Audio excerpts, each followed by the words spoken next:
Howdy, everybody. Bob Tallman for No Spin Rodeo. No politics, no BS, just hard-hitting news and rodeo commentary from two of the most trusted sources in our sport. Kendra Santos, Tommy Joe Lucia. Listen up. Here we go. Well, good Thursday morning here at the amazing South Point Hotel and Casino right here in Las Vegas, Nevada.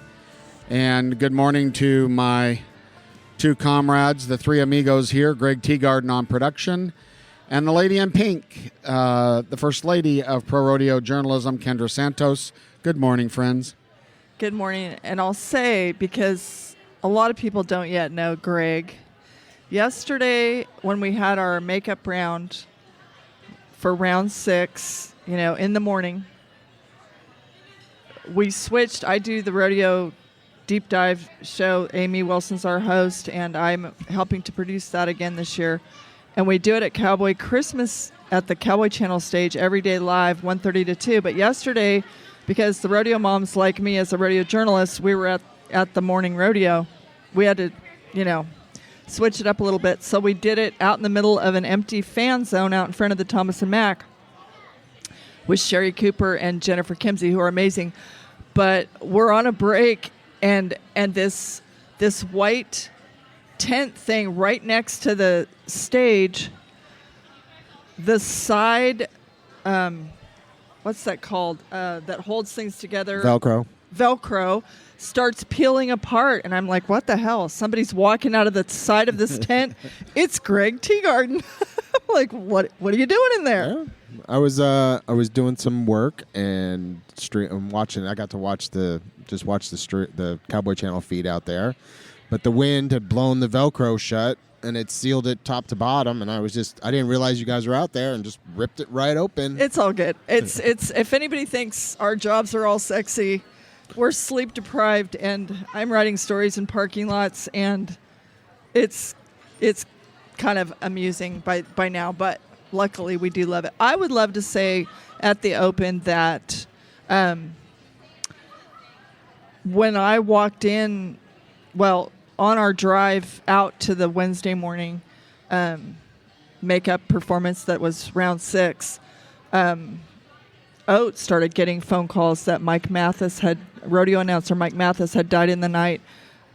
To our knowledge, that was not expected. And so when I got into the building, it was pretty cool. Mike would have been proud that on the monitors on the concourse, there was a picture of him and with his birth year and to 2023. And I know that would have made him proud.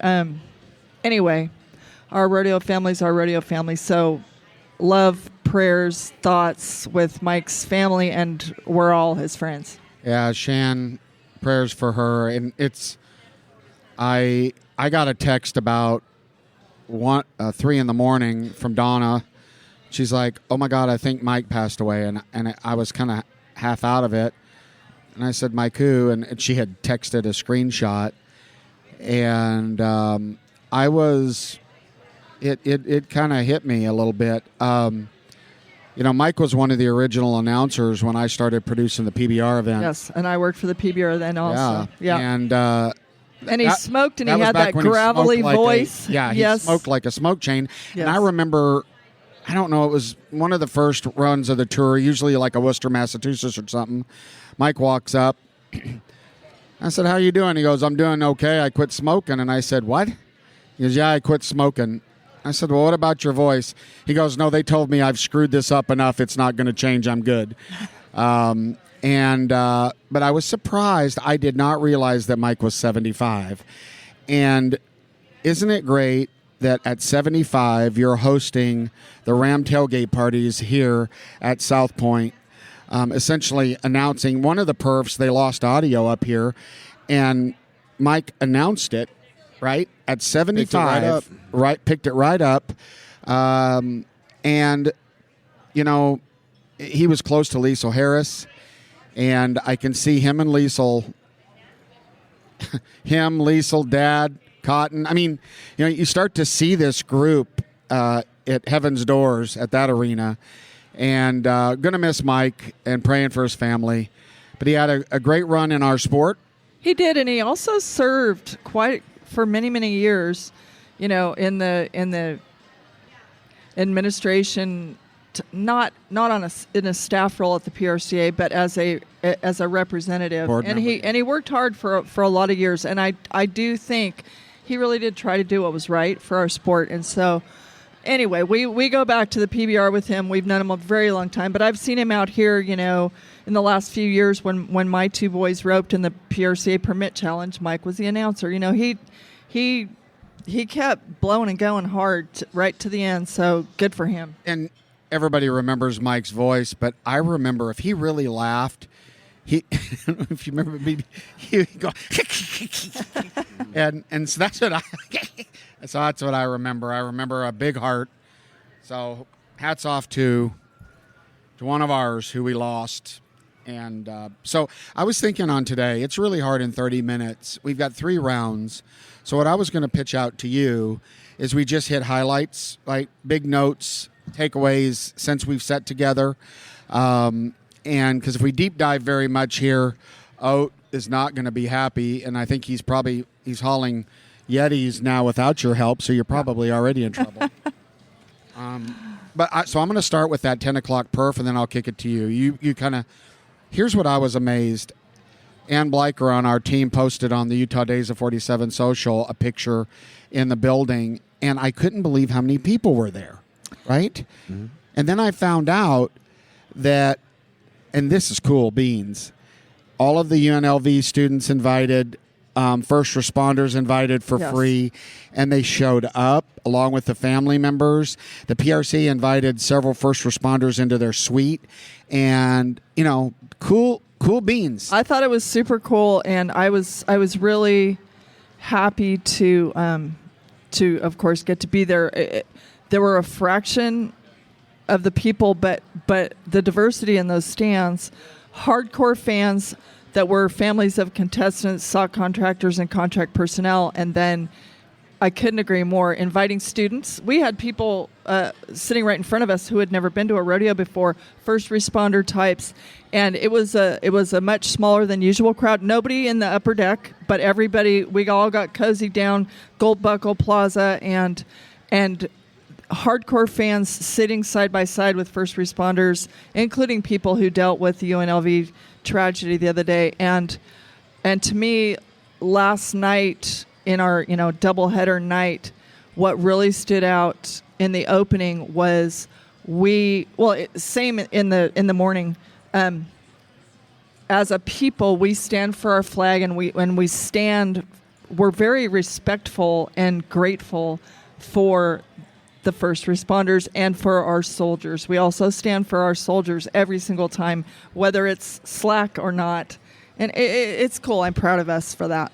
Yeah, and of course you were there. Hambone, who co-hosts Rump Chat, had to be at the building, so I went over. So big shout out to Rumford. I was a co-host on Rump Chat, and they traitor.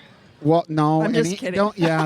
He was so like being a hazer. He was so it's nice good. I'm just on joking. it. He was like, I want everybody to do good.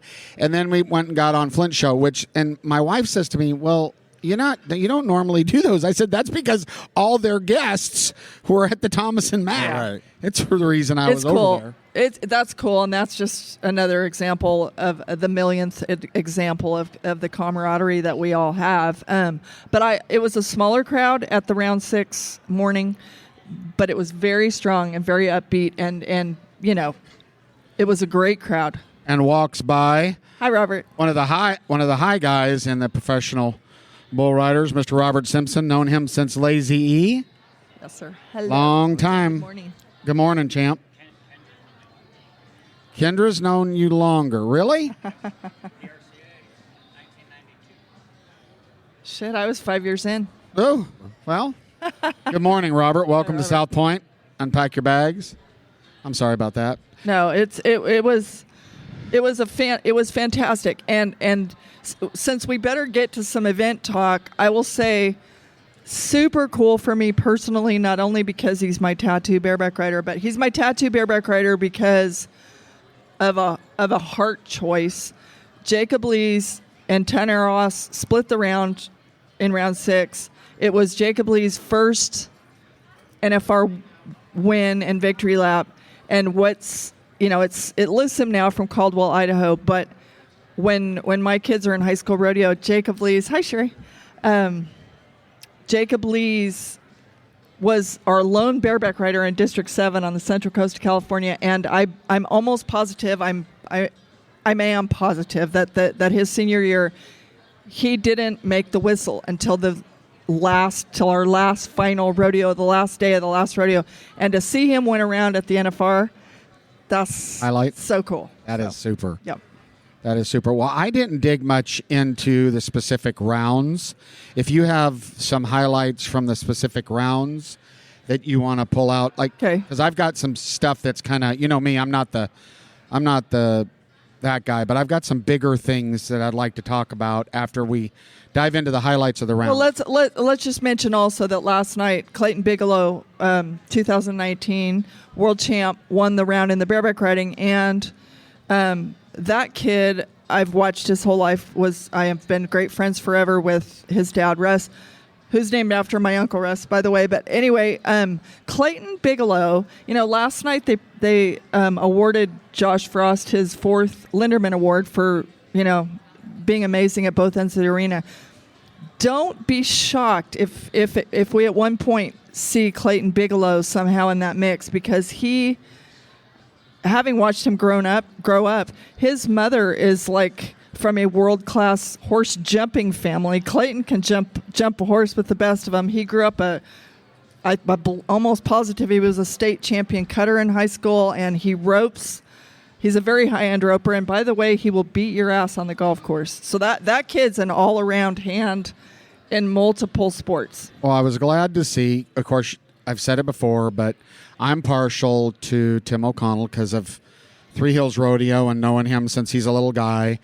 And good to see him up in the money. Interesting, I talked to his dad, Ray, and his mom. And, as we've talked about earlier, the rodeo families come in, and they're there to help take care of the kids and the grandkids and support.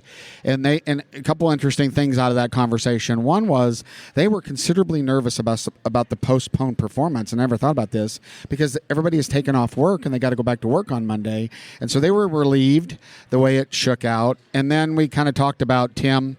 And I said, he didn't start. He didn't have the start he wanted. Well, interestingly enough, he brought 3 bareback riggins. And he told his dad, the first night when he ran his hand in the first bareback riggin, he said it just didn't feel right. He said, I couldn't lock it down. You see those guys pop it in and then they lock it down. And I assume, because I've only got on one bareback horse and it was with a soft handle, and that's terrifying. But anyway, he said it just didn't feel right. He said his dad, Ray, said it was it felt like he was holding a 5-gallon bucket by the tips of his fingers. And so he made some changes, got into a new rigging, and he told me on his, interestingly, the bareback riders have a traditional trip to the fan zone to visit the Zen exhibit. So if you're looking for, here's a little sideline tip. If you're looking for an autograph from one of the bareback riders, you might hit the fan zone around 3:34 because they'll be coming to get their Zen. But anyway, he told me, he said, no, my new rigging feels good. So I'm glad to see Tim back on track. And if he gets back on track, he'll stay in the top 5, and there won't be as much money to spread around because Tim is a real threat. Tim is one of those.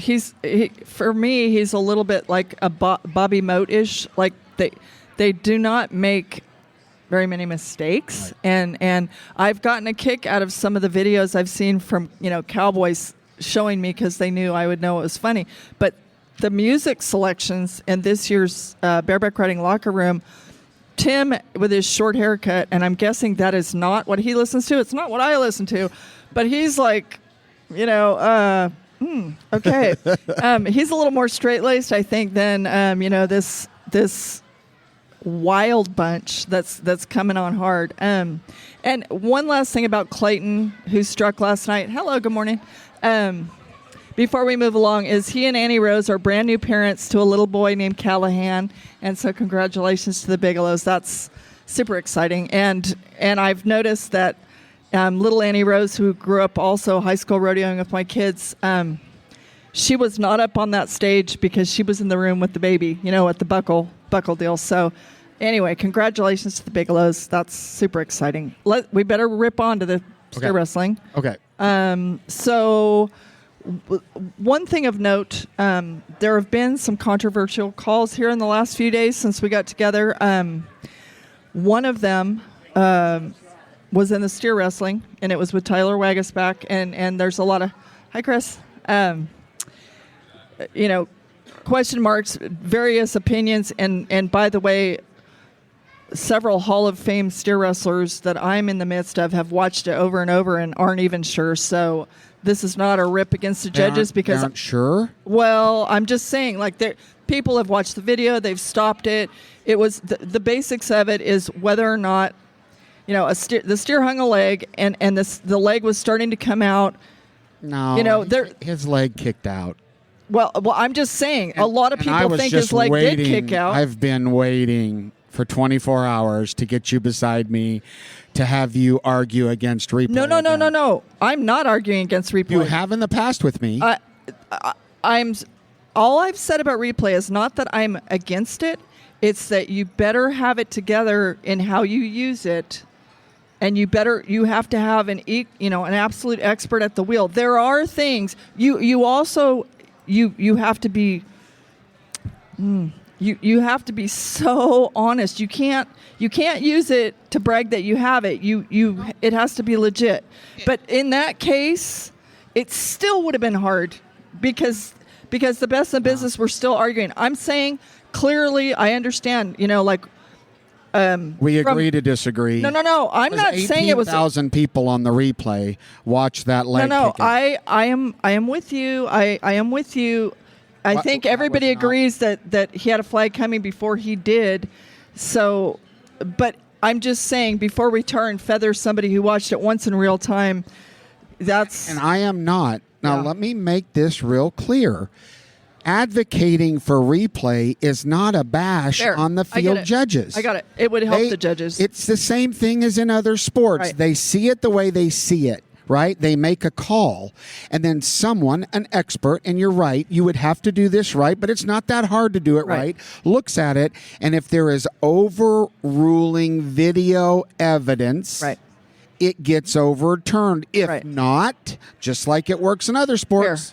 Fair. What he saw stands. My point in even bringing this up is not to rise your blood pressure this morning, but to say to people watching, if you're wondering why in the last couple rounds Tyler Wagasback has been being very deliberate with his 150% flat fall throw and holding it for a second or two. Okay, that's I'm just saying that's the reason. And by the way, we were all thrilled to see him share the victory lap with Stan Branco last night. Stan Branco is having a hell of a week. Well, and you had the same situation. We'll get into team roping. Yes. With the Crossfire and Proctor. And here's what I have to say on that. I'm not going to rag on replay anymore. Let's back up 1 second. Okay. A couple days ago, after highs, lows, highs, Coleman Proctor and Logan Medlin, they're 3-1 and get flagged out for Crossfire. Now go ahead. True. Thank you. That was for a world record and an NFR record. I should have clarified. But out of all that, they get flagged out. Unbelievable run. Coleman Proctor gets on his Instagram and was about as cool. And I was just going to glance through it, and then I couldn't quit listening to him. And he was such a pro. He was advocating the fact that, there was probably a Crossfire that wasn't called in his past that might have got them there. And it was organic. He was not angry. And again, I'm not angry at the call on the field. I just really want to see it right at the Super Bowl of rodeo.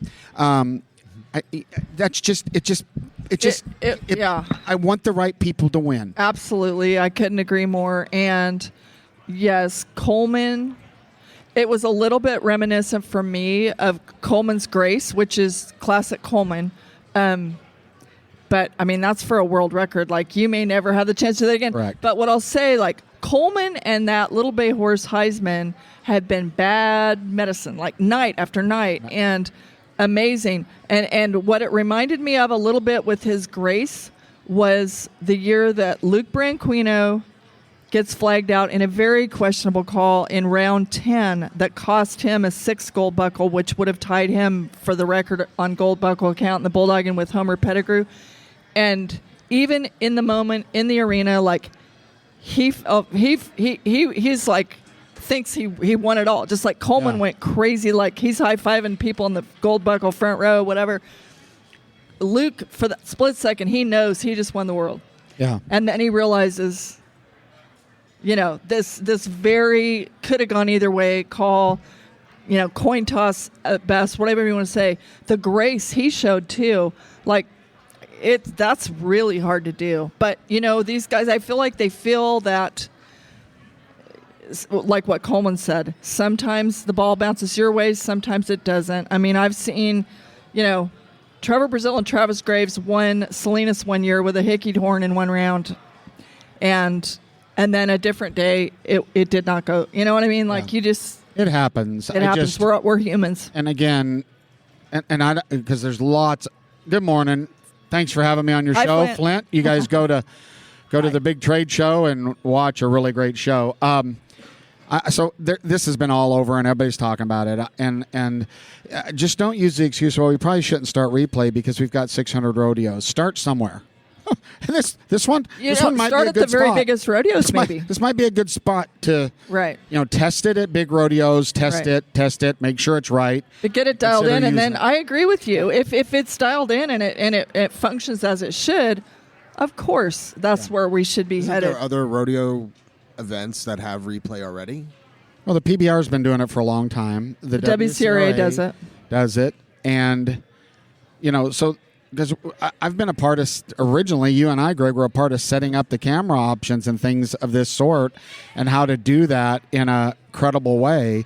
But I don't want to, that's too long on that. Yeah. But so before we move past the team repping, though, last night, 3 teams split the round 7 in the team roping, and Clint Summers and Jake Long, really,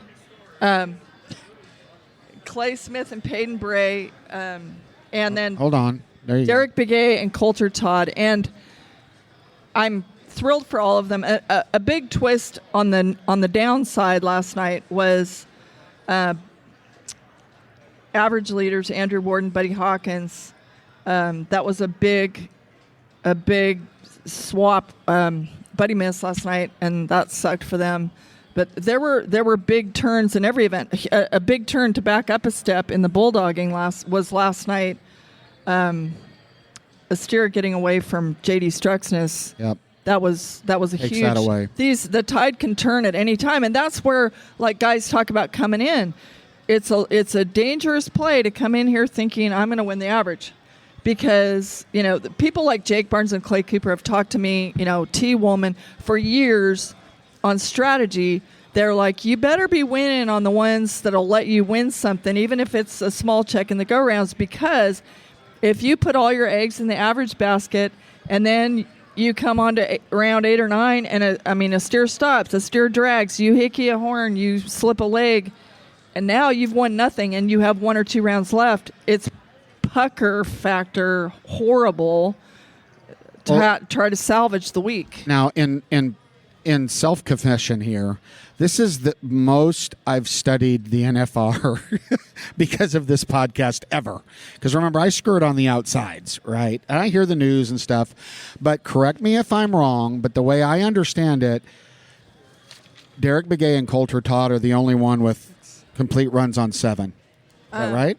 If you think I've done any homework overnight. So I think they're the only ones on 7. And for any of you, real quick, for any of you rodeo people that are just starting to listen and get into rodeo, so they call it an average, but it's really an aggregate.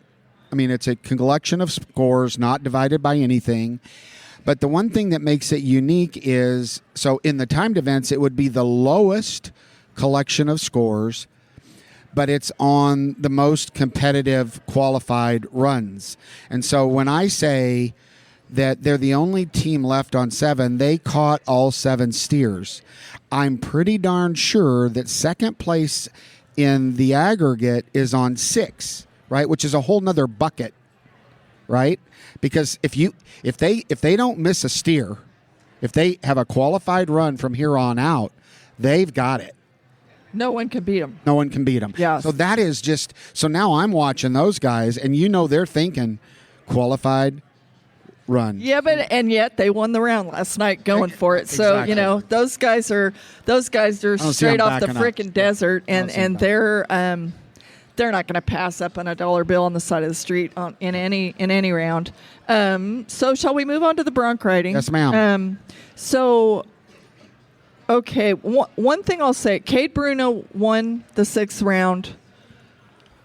Who won it last night? I don't even have it circled. I'm that tired. I have all the... I did all my work on the average, so... Who won? I've got all the scores written down. So anyway... Damien. Okay, Damien struck again. Damien's our college champ. He was 87 points. I just hadn't put the circle on there yet. Something that stuck out to me in the He shared it with Ryder. He shared it with Ryder. Right. I do remember that. Ryder, right. Okay, so on that. Great bronc rides, by the way. Ryder, right. Okay, so Stetson Wright, who has to have surgery on his hamstring, they're going to make an incision right beneath his, I think, right butt cheek this coming week. And I can't remember if he said 6 or 8 anchors it's going to take to kind of tie him back together. And he said the way it was explained to him, they're going to use basically fishing line to put him back together. And he's not sure how long he's going to be out. But Stetson, to see him, like he was a couple nights ago or so before the rodeo, we were like back, there's couches and chairs in the press room that are kind of in the back corner, and I sat down with him, and we both had tears in our eyes because his dream of a Triple Crown this year is over. But that kid who's jumping up and down and screaming, and like he said, I've cried like a little girl this week. But now he said, I've thought to myself, why me? But my parents looked at me and said, why don't you flip that to try me? And so he's out there every day. He cannot win his Triple Crown that he was dreaming of, but he's twisted it in his mind. What can I do? What he wants to do now is win a Triple Crown with a twist for Stetson Wright, and that is his all-around buckle, brother Ryder Wright winning the bronc riding, and Kai Hamilton, his traveling partner and best friend, winning the bull riding. That's the new Triple Crown for Stetson Wright in 2023. And I thought, you know what? That's so cool. I want to say something because I've seen Dwayne Daines here wheeling around in his wheelchair, a dear friend of mine, all of ours from forever, and he still shows up in his wheelchair. But in round 6, Wednesday morning, when that horse went down in the chute with Zeke Thurston, that's a very, very, very dangerous place. And in the chute is where, Dwayne Daines, I keep wanting to say Erickson after my amazing late media friend who was the greatest character of all time from Canada. But that box, when a horse or a bull, flips or I've seen some cowboy stuff, Timer used to feel like if bulls were down on their belly even, he'd nod for them because he's like, hey, they have to get up before they leave the chute. So that was his way. But seeing a horse down in the chute with Zeke, I mean, that can be, people don't think much about it until it does happen, but that can be a life-threatening situation. It's really scary. So you're in a pre-frit steel box. And it is very, very scary anytime you see it. And even these horses that rear out, right? But there was a time when they didn't even have pads on the slides. I mean, it's still very, very dangerous. On the bronc riding, on the average, I'll just talk about the average stuff. I thought this was interesting. Zeke on 7 head. So he's ridden all of them, 600 points. All the way down to 9th, Green rode 7 with 564 points. So really that aggregate. So again, someone gets thrown off, right? You've got that many guys actually technically in the hunt for the average. And I'm going to mention something because one of these guys, Oat and I, we had to do a quick and dirty lunch after his event a couple days ago, and we ended up in Panera, and there were rodeo announcers and bronc riders in there. And I was just going to add one little side note. We came into this week assuming and thinking that, like, historically, the bronc riders pick the horses, because you had made mention about, sometimes you're not sure. And the bronc riders informed me that the NFRC, the National Finals Rodeo Committee, was actually had some, they kind of overrode some of the choices the bronc riders made. They have final say. So the bronc riders, the way I understand it, and I'll get corrected if I'm wrong, bronc riders to event rep, right? Event rep Right. to NFRC, who can... How can it not be like, period? Well, I agree with that, but I think that was really probably set up more as a safety clause to make sure that that event couldn't be taken hostage and it's all easy E-pins. I don't know. I'll just say that the current bronc riders are pretty disappointed that people who rode 25, 30 years ago could override what they feel. Hi, Billy. Speaking of Billy, Billy's not who I'm talking about, but that's a very slippery slope. That's a very, I guess I'm seeing your point. I get it. There, you have to stop gap, for extremes. You have things in place. But if it actually comes out where we're seeing, we're sort of questioning sometimes what happens, and then the bronc riders themselves tell me, oh, well, we didn't want that horse here, but somebody besides the bronc riders picked it. I think you're right. And, and no matter what the formula is for picking all of the animals, and 10 days in this kind of stress level, someone would question, right? You can't make everybody happy You're going to create, and I agree with you, in these cases where this stuff, because we don't have any hard facts on what was picked, what wasn't picked. Certain animals fit certain animals. I do, but I'm not going to say because it's too incriminating. Okay, well then let's not go there. Keep moving. Okay, so the tie-down roping. So yesterday, in the morning, round 6,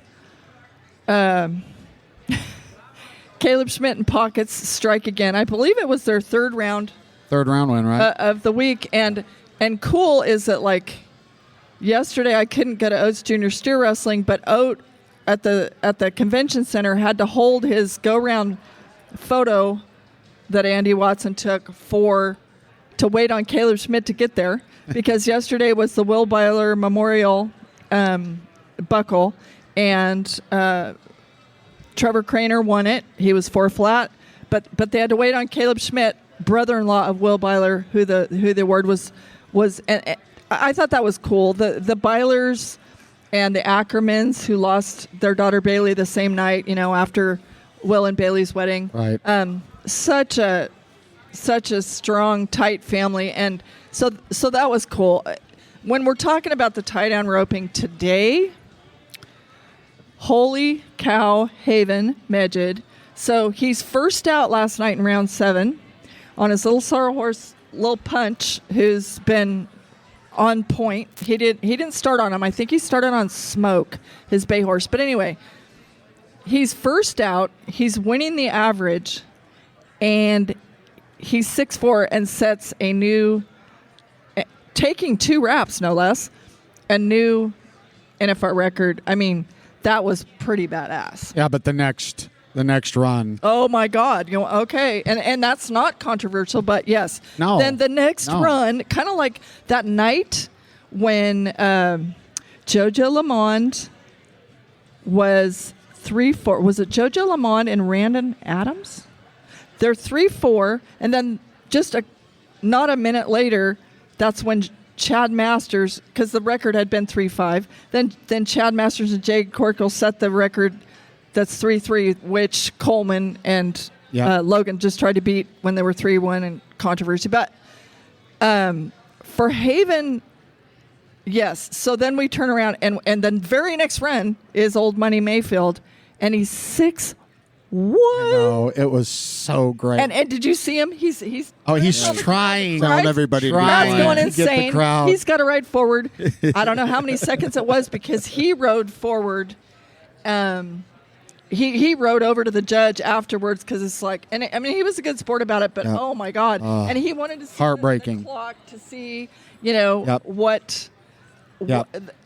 what it said. And I don't know what it said, but it wasn't like the calf got up, 1 or 2 seconds in. So, oh my gosh. Yeah. But I mean, the calf ropers are putting on a pretty fair show here. It's been a really, really great tie down roping. But if you really look at the aggregate, now remember, as we talk about this, first place, if you win this aggregate that I'm keep talking about, that's $78,000 on top of your winnings. So it literally gives away gold buckles. Okay, that's why it's big to me right now. Let me quote Joe Beaver. He's always said, if you want to contend for a gold buckle, you're probably going to need 2 checks in round 10. Yeah. As in go round and then the average. Yeah. So the average comes in to either bite you or. And really, there's in this aggregate average, it's really tough. Riley and Haven on 7, a 53. Whoop. Oh well, that's good. At least they can see you and not me. Haven with 53.2, Riley with 55.7, and Tough with 55.8. So 53, 55, 55. So I mean, there's the race there for that $78,000. Onward. But and by the way, Tough Cooper is tiptoeing up. I mean, he came in 15th. He Hail Married it to get here, and he's very quietly. I didn't check this morning, but he'd made it from 15th to 7th a day or so ago. But I think that's that mindset, right? Of maybe, you know what I'm saying? I'm sure Trevor's talking to him, and that is just go do it, right? He's you don't have to prove anything. So cool-headed. Yeah. And it's fun for me, sitting right down to my left.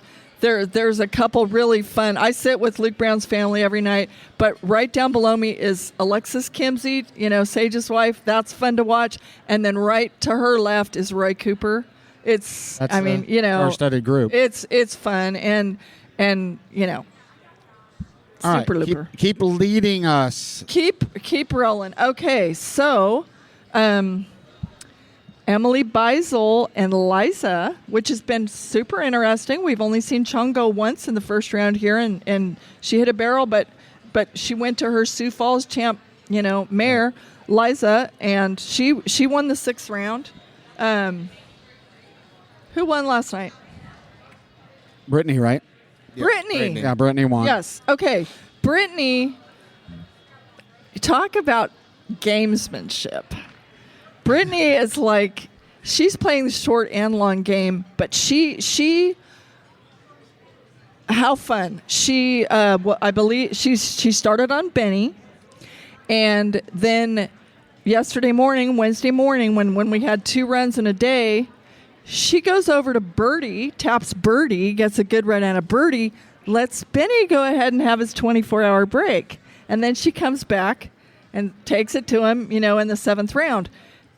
She's she became one of the few women who have won over $1 million. Top 3, yeah. And so they have to be the same $3 million women, right? So it's Sherry Servey, Lisa Lockhart, and Brittany Posey Tanazi. Really,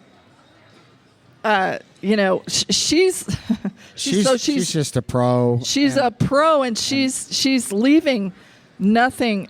But she's leaving nothing to chance here. And she's not making. We're seeing a lot of these. They're all mounted now. Really, right? There's no obvious. Well, besides the young horse. Okay, the one that horse. hurts my heart. Tacey Matthews having to come here without Pop Rocks. I understand. But then she's ridden Bud the Stud, and now she's riding Bud's daughter, Stoli. Stoli being 5 years old, you can see, and I don't know what, I talked to Tacey before we started, I don't know what she's thinking at this moment, but Tacey Matthews is a cow girl, and what seeing her on a 5-year-old, to me, I'm wondering, is she thinking, okay, probably not going to win a lot this week, but when I get here next year, Stoli will have been here and done it. And that's what I'm sort of wondering, because Stoli is clearly so talented.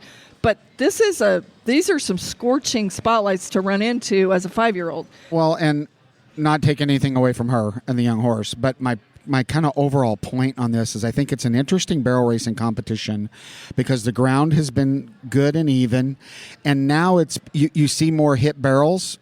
Or I guess I notice them, and you can tell that the girls know that they didn't hit. You know what I mean?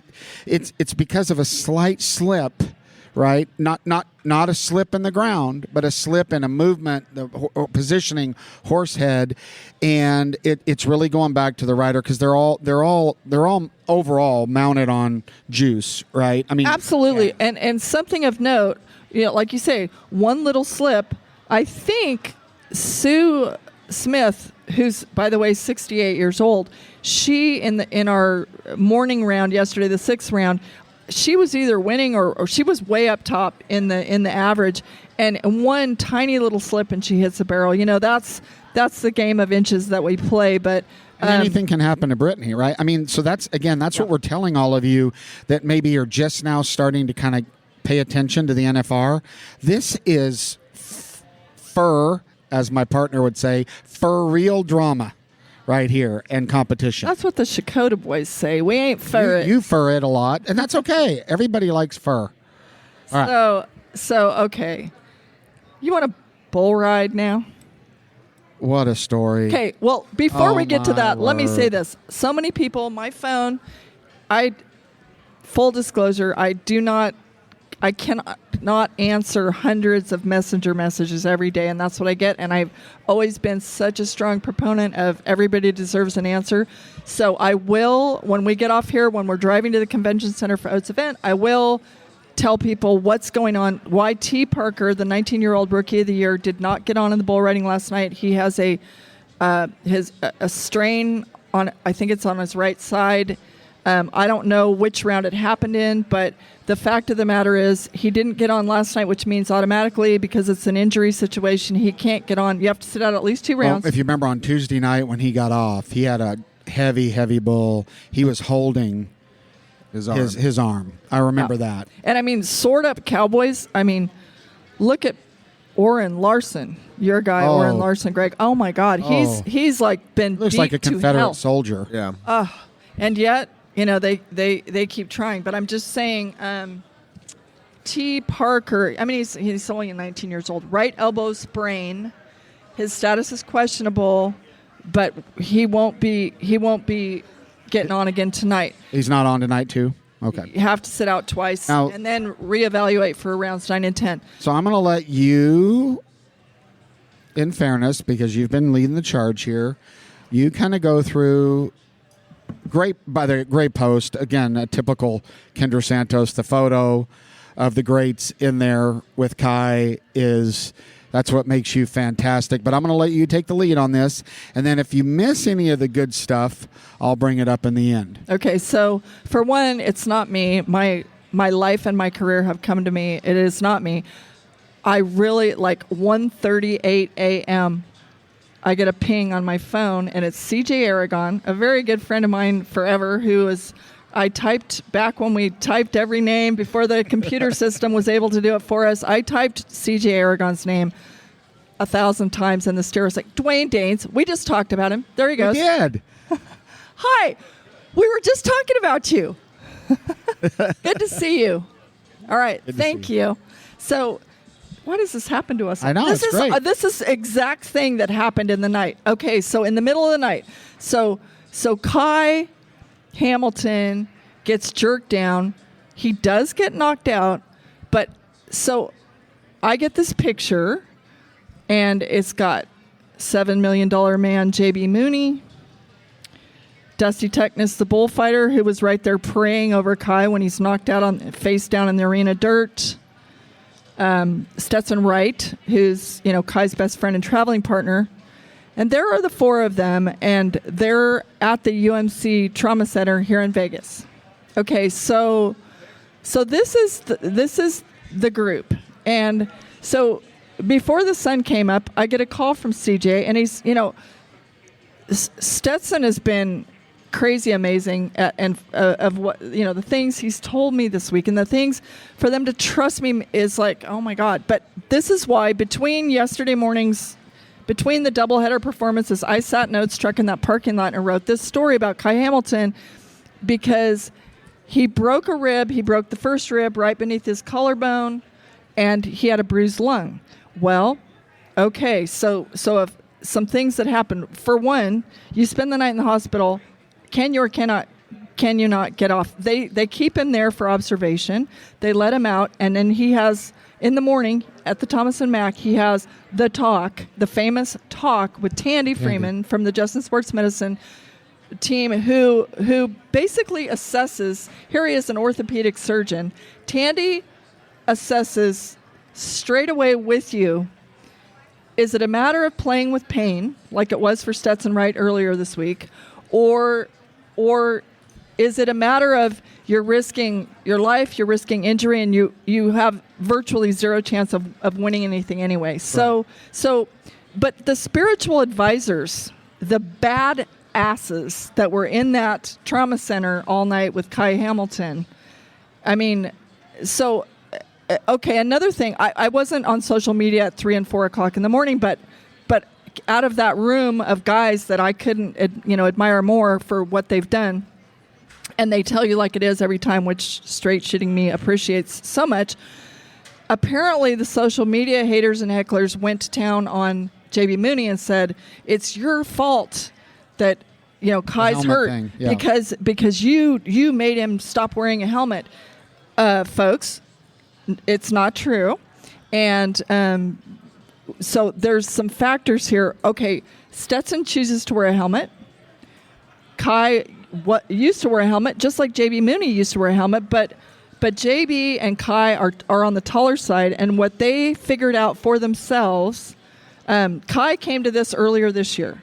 He bucked off at places like Fort Worth and Denver, and he was having hell. So he dials up his buddy JB, who will shoot you straight every time, and they go to the practice pen. And what Ty comes out of that practice pen with was, as a taller guy, that extra weight at the end of my neck is just, it's making me feel top heavy.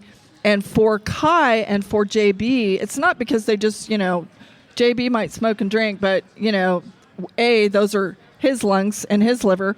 But that's a decision he made because he felt he rode better without the extra weight. And again, they're not telling kids to do this or don't do this. This is all a personal decision. But at this level of this game, these guys' lives are on the line, their livelihoods are on the line, and it's their decision, period, for me. But I'm just saying, after going to the, having this epiphany on his own, Kai runs right to Houston and dominates. Right. And he's been riding in a hat and personal choice, but that's what works for him. And the fact that Kai Hamilton checks out of the hospital, goes straight to the sports medicine room, gets on in the morning, makes a whistle, which, okay, that's one thing in the spinners, and he places.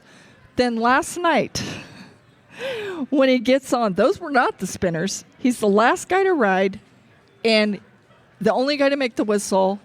Stetson Wright's going ape shit on the back of that chute because it's almost as good as him winning himself. And Kai wins, I think it was $99,053. And by the way, that ground money in the bull riding, per the bull riders voting for it, that counts in the world standings. So now let's talk. Before we do that, okay, I want to take a step back. So this is hearsay source talk. Kai comes up for the talk with Tandy. Again, secondhand information. Tandy says probably best that you not get on this morning? So there was discussion about him having 2 bulls later in the day, and I heard some negative feedback because Sage said, well, you can't do that. Well, that's right. You can't do that. You either get on when everybody gets on, and so Sage doesn't deserve anything negative on that. And so JB, I understand, is there. And, you got Tandy and JB, and the way I understand it, JB said to him, hey, he's not telling you what to do. He's given you a choice. He's given you advice, right, on this. And what I heard was said, as Kai said, well, you don't pay my fees, I'm getting on. That's what I heard. I had heard some of that from the trauma center, that these guys were saying basically, hey, we're independent contractors. This is, Now, but there's got to, what I don't know, and I have zero, but there's got to be a concussion protocol. Okay. I want to talk about that a second. The concussion situation. Yes. I kind of blew that to not say it about the helmet versus the hat. So many people, including the PRCA, reported that Kai hit heads with that bull when he got jerked down. No. Yeah. To be clear, it was blunt force trauma to the chest, sort of like you could get knocked out if your airbags go off in a car wreck. He had part of why he was basically cleared before he left the hospital. He passed all protocol for post-concussion. He had no head trauma. He had not a scratch on his face. He had no brain injury. So that's part of it. And to also back up, Dusty Tuckness, 15-time NFR bullfighter, 10-time bullfighter of the year, in that trauma center, Dusty, because he has more ER experience than any of them, in part because he's older, he spent extra time with those doctors. He asked extra questions. He was taking notes. And then he would go into this panel that included Kai, Stetson, JB, and Kai's parents, and would say, here in plain English so you can understand it. That's cool. So that, this is what they're saying. These are your options. These are potential consequences. Dusty Tuckness was like a friend and the lifesaver that he is, but way outside of the arena and fighting bulls. Like he really came through. And then the moment, I used Fernando Sampson's picture of it, when Kai gets off that bull, he's not smiling in the Wednesday round 6 after spending the night in the hospital. When he steps off that bull, he wasn't smiling. Make no mistake, he's in a lot of pain. What does he do? His first thing, he goes over to Dusty Tuckness, who's been his advisor all night, and sticks his hand on Dusty Tuckness's chest, right where Dusty's heart beats. That was like a moment. I don't know how many people saw it, but to me, that's where I sit there and go, oh my God. So, Kai Hamilton. First in the world, $516,667. First in the average, 514.5 points on 6 of 7 bulls. He's at his 4th NFR. He's now won $262,502 here this week. Ground money, for everybody knowing, ground money never counts toward the all-around, which is fair, or the Top Gun. But he does lead the Top Gun standings. And, I mean, can you imagine this story if it continues like this? If he keeps it up, it'll be great. So we got a couple minutes left. So it's just a great story. There's so much here, people. It's so exciting. So we've only got a couple minutes left, but we don't want to leave out our people that reach out to us with feedback. Greg, what do you got for feedback today? And we want to thank everybody. We'll be back here again tomorrow, and we're going to quickly hit on feedback, and then we're going to. Well, we have some good feedback, but since we're running short, here's one I'm going to drop on you guys because I thought it was a very interesting question.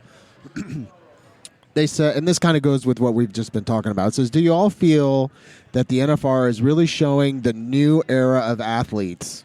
We have seen a lot of these guys coming for a few years, and now it's their time, and just a few old vets left, about every one except for Barrels.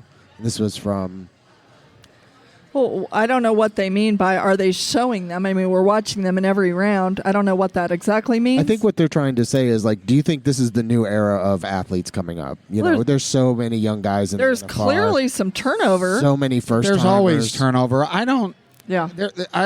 I don't think that this now in the bareback riding, there's the biggest crop of young bareback riders that we've seen in a long time. With the exception of that, there's always the young turnover, and you're always, when we're first starting to talk at the first NFR, we're like, will the rookie handle the yellow chutes, right? So this is, I don't think it's that much different. We just talked about the animals being bred to buck and the genetics now, and I was talking to Bobby Moat last night, and I said, now that they're breeding horses and bulls to buck, I remember back when I was in the PBR saying if I could genetically take, Justin McBride, or maybe we were even kidding about, could you draw the rights, right, and say, and with the Jackie Joe Kersey, and start to create these superhumans to match these super animals that they're creating. And so I don't think that I think it might look like that, but for me, there's always a crop of newcomers. I will say there's more bareback riders. There's more young, talented bareback riders than I've seen in a while. Absolutely. And after winning the first 2 rounds, again, for the Rocker haters, the last 3 rounds have not gone how he wanted them to. And to his credit, at 19 years old, with a year of extra maturity from last year, he's put his head down and walked out of the arena. I mean, good for him. And also, I sit with Luke Brown's family every night. He's 49 years old. He's the oldest cowboy here. Really cool to see him take a victory lap and do really well. He's been 3, more than once, and that's fun too. I don't see any, biased coverage at all. I just feel like they're just taking it as it comes, which is what we do. I agree with that. And I don't think there's any big change in the fields, if that's what she's saying. The groups of contestants, short of the bareback riders. Any other ones that we should hit? Sure. There was another interesting one here. We'll do one more, and then we'll call it a day. By the way, we're sitting right by Benny Binion's statue with, if you've never been here, he's got his Santa hat on and his horse is winking at us. The garnish, and the horse is looking right at us. Here's a question from 719. They were wondering, why does tie down get 2 loops, and when did the team roping stop getting 2 loops? I don't remember the year that the team roping stopped being 3 loops. The tie down ropers, that's their decision, and so presumably that's the decision of the team ropers to stop doing the 3. I told us earlier, but I think it's funny enough to tell that Marcus Terrio, who's here for his first time, used to cheer for team ropers and calf ropers to miss because he wanted to see them, use that second loop. Build. And it's scary and Joe B talked about it. When those calves go left around there by that camera pit, right? The way those guys get off, there's wreck spin in that corner. Okay. You're thinking Codiola a little bit, maybe. Absolutely. Yeah. And so that always kind of gets me a little freaked out. But so to answer the question specifically, it sounds like it's in the contestant base's hands in their policies and rules that they put forward and vote on and agree to, and that's the way they do it. And I think it's fine. I think it's fine too. And you have to have a second loop tied on in order, to use it. And you'll see guys as the week goes on that are out of the average that stop tying on the second loop. But I do agree that it's fun to watch. I used to think it was really fun to watch the team reppers who had to actually rebuild and use 3. There was some real creative, amazing stuff. Fishermen, amazing stuff. Yeah. Well, we want to, again, hats off to Ryan Growney and Mr. Gone. Real touch on real quick before we get out. There's old Sharp Nose, Chuck Kite. There's some underdwellings about breakaway, right? And there was some signs brought to the fan zone, and UNLV said, look, if you're going to bring signs to the fan zone, you have to petition for that if you're going to do distribution of them. So they weren't allowed to distribute them. It's simply UNLV policy, okay, that if you're going to distribute stuff, you've got to get it approved. And so, there's more conversation to be had in the future, not today, on breakaway roping and how it evolves here in a very legendary set of events with a brand new up-and-coming event. So. And to be clear also, because I bumped into some breakaway ropers at lunch, just like I did the Bronc Riders, there is a real range of opinions on how they feel they should go about that. And so, to be continued on that, but some of the breakaway ropers want to, pound it down your throat, and some of them want to be use a little more finesse. Well, we'll have a whole conversation on this, but it seems to me that when breakaway roping is at every rodeo, at that point it should be equal money. Right? If it's at every pro rodeo, then I think it should be equal money. But way more conversation on that in the future. But on behalf of Kendra, Greg Teagarden, and myself, we really appreciate you. If you're not, be a subscriber. If you're a subscriber of No Spin, it'll let you know when one of ours come out, because we'll go back on a 2-week rotation. Well, I don't even know. We may go through Christmas and not start till January. But thank you for joining us here on No Spin Rodeo. We really appreciate you. We appreciate the wonderful South Point Hotel. We'll see you tomorrow for episode 16 of No Spin Rodeo.